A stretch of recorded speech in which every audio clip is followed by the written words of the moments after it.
Thank you so much for those words of welcome.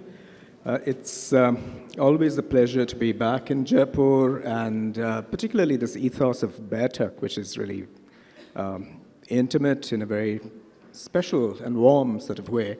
And Gunjan, it really gives me great pleasure to be in this conversation with you because we've collaborated over the years, and I've had the privilege of having you design the covers of a number of my books, including those that were listed. That's true. And it's marvelous that we're celebrating your own book today. So let me just get into the book and draw you out first on the circumstances in which you came back to the garden, the orchard, farmland. In a way, it was full circle from a life that's been metropolitan and led both here and overseas. And then you come right back to the semi-rural patch of land, your own Walden, if you will. Yeah. So could you talk about how you felt replenished by that circling back? Sure. You can hear me. Great. Thanks, Ranjit. Yes, that's true, Ranjit. It took me almost 20 years. It's 2002 when I went to NID and formally trained into designs.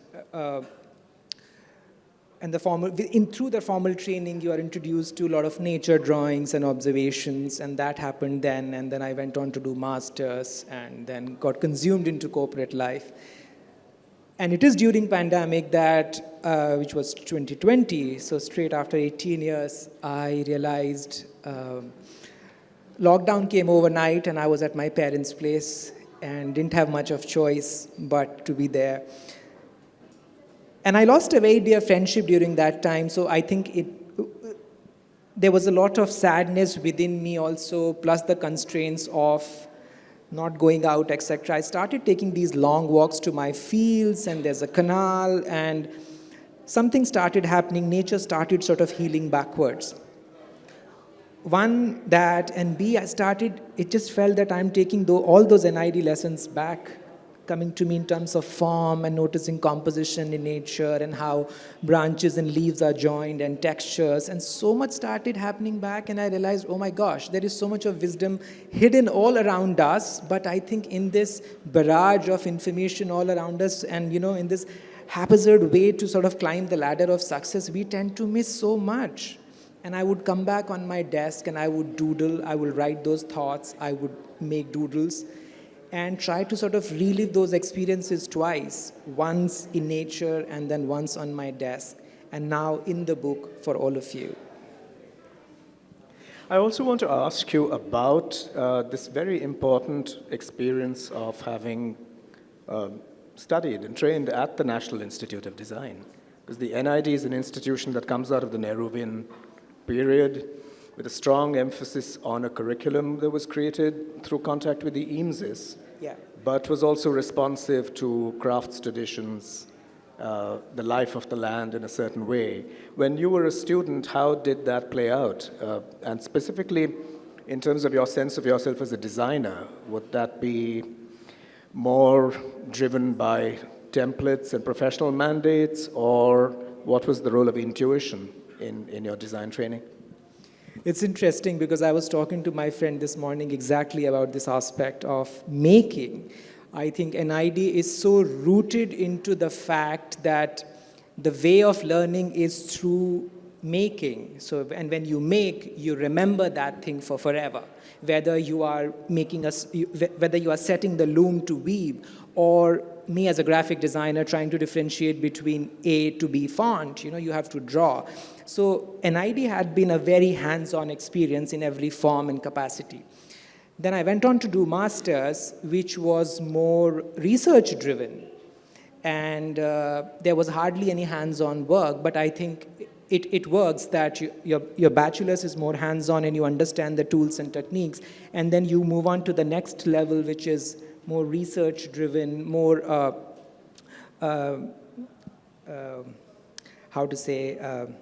dialogue-driven, and there's a lot of defense at your thesis level. So I think both NID and Glasgow enriched in its own way. And what was it like to embark on your own book? I mean, your professional mandate has been to become part of the lives of other authors, imagine covers into being, intuitively address their life worlds. And here you were retreating and really bearing witness to your own experience. So I'm sure you've been asked this before. What was it like effectively designing your own book? So, truth be told, Ranjit, I think this book was brewing in me for many years. But it's when I actually started putting it down, I realized, oh gosh, there is something, there is meat to explore here, because even I live with nature all the time. I have plants, but as I said, I also got so much busy in life with my professional work and commitments that even I couldn't pause. So thanks to pandemic in that sense. The hardest was to work on those prompts. It took me almost 2.5 years to chisel them, to edit them, because I'm not a writer. And then the second level was getting into illustrations, because I think my comfort space is acrylics. But then when I was halfway through, I realized that there is something missing in acrylics here. And then I stopped everything and I started exploring gouache. So what you see in the book is actually a gouache and inks. And the last was design. I know a lot of people asked me, but again, with truth be told, design was all resolved in my head. I did not give much of time while designing. In fact, the design work on the book particularly happened during my travels in September and October. So design came easy, but I think being a first-time author, the writing and then the painting were a challenge for me. I want to dwell a little bit on the visual aspect of the book and the paintings. You've always painted. What was your journey towards the paintings in this book? Yes, I have always painted since childhood, but after my master's, I met a remarkable tutor at the Glasgow School of Art called Dan Williams. And I really liked his philosophy, his approach, his thinking towards painting. And when I returned back to India, I reached out to him for a sort of a mentorship. And he readily agreed. So I went back to London for a month, and where we had intensive discussions in his studio. And that's when I sort of restarted looking at paintings more professionally. And through the lens, Ranjit, I think whatever you learn is also transferable. So all the things that I learned in my master's in graphic design were also now I'm able to translate them into paintings. So it felt like I was doing another master's in paintings with Dan.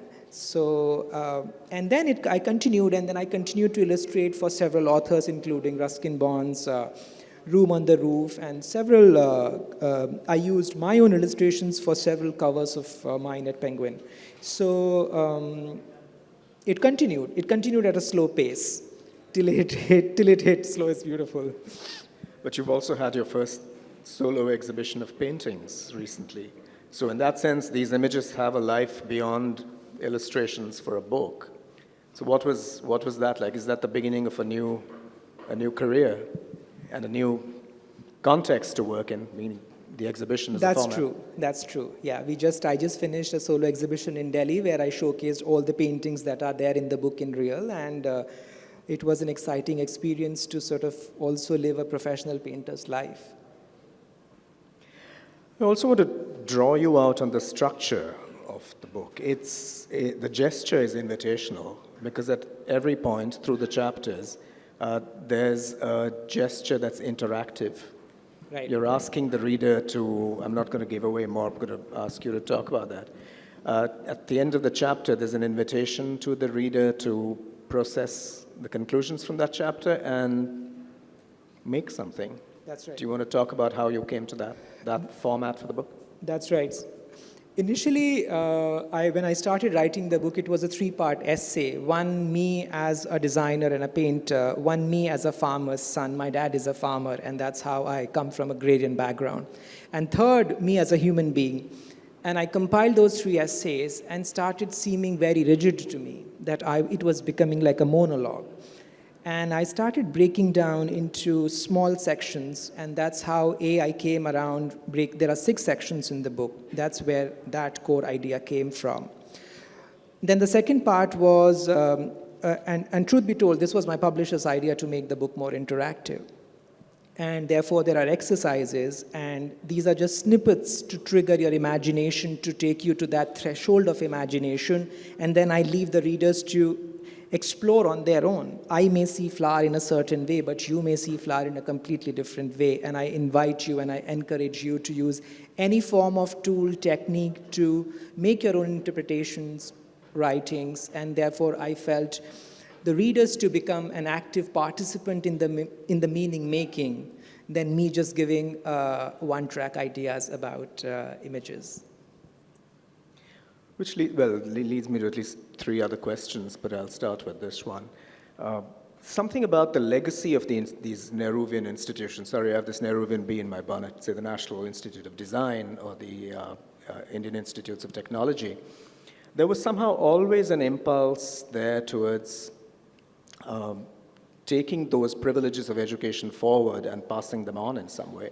So have you felt that this training in the creative imagination is something you would want to communicate more? I mean, this book is already a gesture, but do you see something more pedagogical, if you will, as a turn for yourself, teaching design or working in the space of education? Is that something that you've thought about? I think at subconscious level, yes, because it's not just a pretty book in my view, Ranjit. It's the skills that I talk about, observing and absorbing, are transferable. People don't even, in relationships, people don't have time to spend with each other, to hear each other properly. And this is a trigger through the lens of nature, that if you observe and absorb, this you can take whether you're learning music or you are doing writing or in relationships or professional life. There is no need to rush. And that's what I believe in at this point in time. And looking back, it all makes sense. So in that sense, I think because design is a service at the end, and if I take the art of observing and absorbing as a tool, it's transferable. So that I, as a designer, is offering through this book to the audiences. I also want to dwell on what you just spoke about. You described yourself as a farmer's son. But growing up, was that a lived experience to you? Was that something you wanted to get away from and get into metropolitan life? Was this a rediscovery of things you'd known as a child, or was it fresh lessons from nature? No, I was not in rush to get into a metro or to go abroad, honestly. It all happened. I think NID was a beautiful accident that happened to me. And it completely, it's a great institute to be in, and it's a world on its own. So yes, I'm grateful that I got to go to NID, and it completely changed the horizons in terms of looking at things, looking at life, looking at work, looking at society in general. So, but yes, I'm also grateful to my background, because a lot of concepts in art and design I could very easily relate to. And that I think all came from my upbringing back home. I'm also asking because we have many different ways of responding to the natural world. I mean, there's a very, I have to say, idyllic and romantic notion of nature, where we stand outside of nature and we idealize it, even while in practical terms, we're degrading and exploiting the natural world. But when you live, so to speak, the life of the land, there's a very different, organic, possibly harsher understanding of cycles of regeneration, harvest, fallow, all of this. It's much more realistic in its own strange way. But to me, reading your book and having traveled some of this journey with you, I had the strong sense that there was an understanding that we are not a sovereign species away from nature, but that our fate is completely caught up with nature and what we're doing to it. I mean, in brief, many of us think about these things under the sign of the Anthropocene. But was that debate alive to you? Because somehow the COVID catastrophe really dramatized this scenario. What happens when you meddle in a vainglorious way with nature? And it's been a cautionary moment. So just want to draw you out on that. Yes, I must admit that this time when I was home, I've experienced a lot in life, both in India, abroad, with people. So this time when I returned back home during pandemic, it was with a renewed sense of life and looking. And that's where I think I found the heart for slow is beautiful. And again, those principles, like I said, I could relate to a lot of things from my growing to NID, but it was other way around as well. So doing masters and working in corporate in Delhi also allowed another sort of entry to look back to what was there at home. And of course, with slowness and stillness this time, because there were no disturbances. Work cut down. So, yes. So also for me, reading this book came at a time when I was also coming around in a strange way to philosophers who remind us that, there's a lot to be learned from the world of plants, flowers, and so on. Michael Marder is the philosopher I cite specifically in this essay that, you marvelously asked me to contribute to the book. And there's a beautiful phrase in something Michael Marder writes when he says that we need to learn how to flower with. It's too often we model ourselves as an animal species, so we keep thinking of ourselves as creatures of, instincts, appetites, prone to certain forms of violence and so forth. But if you model yourself on plant life, which seems on the one hand to be static, there's a whole series of virtues that you can learn from plants. And to me, that phrase is very, very resonant. And it came through to me when I was reading your journal, I have to say. Yes. So that's the thought I just want to put in play before we open up to the audience. Certainly, it's sort of, at the end, it's a culmination of my ideas, thoughts, beliefs. And so, and in closing, if I may say, this also, when I look back, personally for me, it's sort of a visual memoir, Ranjit.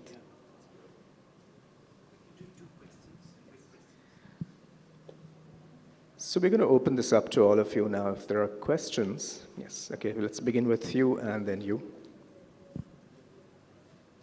Thank you for giving me the opportunity to ask the question.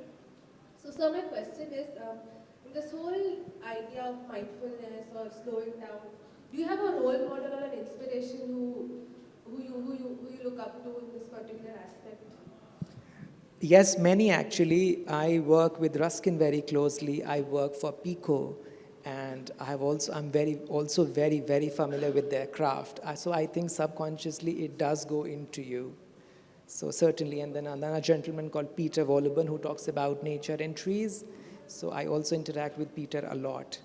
So yes. That's your question now. Right here, actually.